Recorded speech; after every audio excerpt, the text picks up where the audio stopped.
Hello, Pekka. Have a seat. All right, so I picked up briefly on what Reactor does as a business, but just give us the quick sales pitch. Tell us what you do. Okay, so we're a global technology company, and we work with our clients solving their most challenging issues and problems in demanding industries. And basically our work contains elements of strategy, design, software development, change management, and continuous services. And our end product could be anything from a consumer-facing technical solution to an internal tool, and obviously now building lots of different agents with AI. And our product, if you want to call it that, is basically multidisciplinary teams containing different skills. And in addition to this, we scale our work through the Reactor ecosystem containing over 40 companies in 10 different countries. Okay, you work with a lot of different industries. Are there any very common shared challenges that people are facing right now? I think this, in this current world environment, definitely I would say security, cybersecurity, and the threats being placed on companies is definitely one. I think that's been a common theme in the NBF. Yeah. Another one, of course, is productivity. A lot of companies are seeking ways to enhance their operations, and of course AI is coming to help that. And then, there's a lot of discussion still that how can companies who've digitized still maintain the connection to their clients, build loyalty, and other things, because AI can also distance companies from their consumers and people quite a bit. So I would say those are probably some of the common themes. What about talent recruitment? We know that it is quite a tough job market out there, but obviously as businesses, you want to get the best talent you possibly can. And what kind of skills should employers be looking for in this AI-driven era? So I would say, at least from Reactor perspective, the types of people we're looking for and the types of skills have a lot of common themes, even though technology is evolving. I think the key thing is curiosity and learning agility. I think people that have that as part of their ways of working and always trying to improve and find new ways of doing things is definitely key. I would say a growth mindset is definitely one. And probably my personal favorite is resilience. How do you grow to be comfortable in moments and situations that are highly distressing and uncomfortable?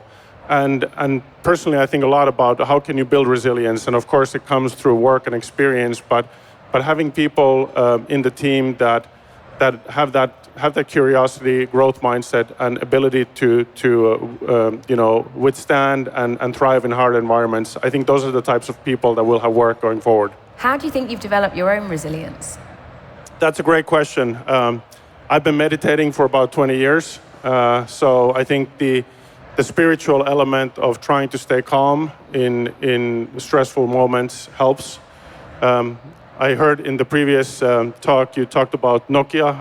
I worked at Nokia in very, very challenging business situations for many years. And I think through that experience, through having great mentors and managers, through having great team members, you can do that. But ultimately, I think every person needs to find their own way. And for me, the meditation has certainly helped a lot. Yeah, and challenges in your current role. You've been involved in a big company restructure, created a new global operating model. Tell us a little bit about that. So the first thing is that I'd like to highlight that Reactor is well known in Finland and maybe in other parts of the world as well for our culture. And the core of Reactor's success is autonomy and agency. So we try to ensure that our experts and our talented Reactorians feel that they have a chance to contribute not only in the work that they do with their clients, and that's what clients expect of our teams, but also internally, how do we maintain that ability for people to shape the direction of the company? And we've grown quite a bit, and we're expanding internationally. And one of the things that I've spent a lot of time trying to figure out is how can we grow and scale as a company without breaking that autonomy and agency. Sometimes we succeed, other times it's been more challenging. I think the key thing is that we need to stay open to input from our employees. When we renewed our strategy in the last year and a half, we had about 20-30% of the people involved in shaping that strategy. We invited everybody, but of course, some people were more interested in contributing, and I think that worked out well. In some other moments where we need to make decisions quickly, there's definitely a moment of pause to think, how can we do it in a way that the autonomy and agency and people's involvement is still possible? So those are some of the things that I spend quite a lot of time on. Yeah, and it clearly is a challenge. I was researching for this talk and I found a study from McKinsey which showed only 23% of reorganizations are actually deemed successful by companies when they look back on them. And actually many companies actually divert to old processes and routines. Why do you think that is? I think it's familiarity. You've come to a company at a certain phase of its growth, and certain things worked at that moment in time, and you become familiar with that. And then when the company grows, you have different new people and teams joining. The complexity becomes maybe more prominent. And I think we're at that juncture as a company as well. And I think that the core is key, so we need to stay true to our values. I think culture is evolving, but how do we create a sense of purpose and a direction? You know, what should Reactor look like in 3 or 5 years that people can get excited about? And then, can you tell us? I think for sure we will continue to aspire to be a leading company when it comes to technology consultancy. It's going to change a lot, the role of AI, what clients expect of us, but our aspiration is to be the best in what we do. I think we want to attract talent that will feel and want to stay at Reactor for what we represent, what we offer them. And I think there will always be tough challenges for companies like us to solve and create that relationship and intimacy with our clients.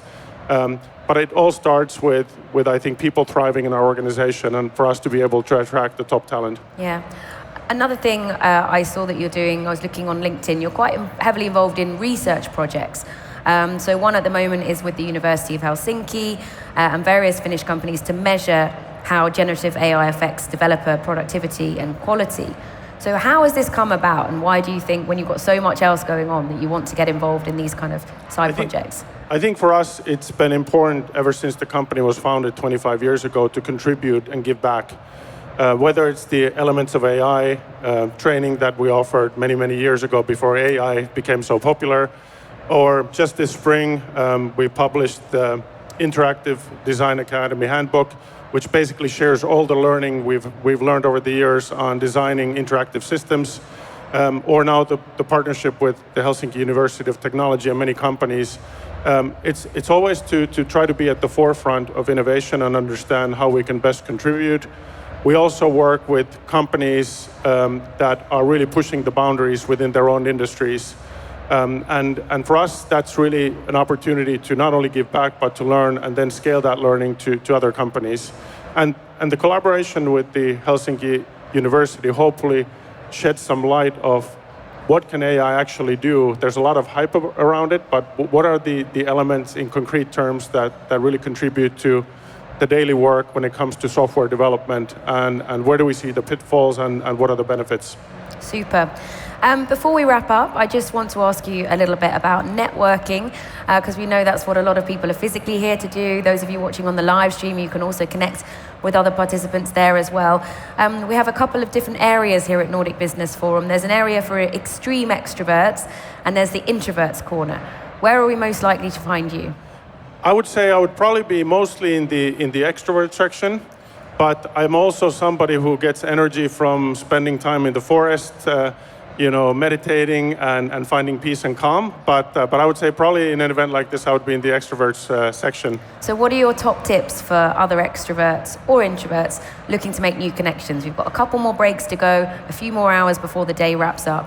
What can they do best? Well, for me, I think being genuine is the first thing. Whether you're an introvert or extrovert, I think people will feel your energy. So be true to yourself, be your genuine self, and I'm sure you'll find many like-minded, great connections here in the NBF. Thank you so much for joining us, Pekka. I'm quite inspired to try meditating after enjoying your calm energy, but also exuding the leadership and success of your business. And you don't need to go to a forest or a meditation room. You can just take deep breaths, during the day and focus on your breathing, and that will already help a lot. Super. Thanks very much for joining us here in the Thank you. HSBC studio.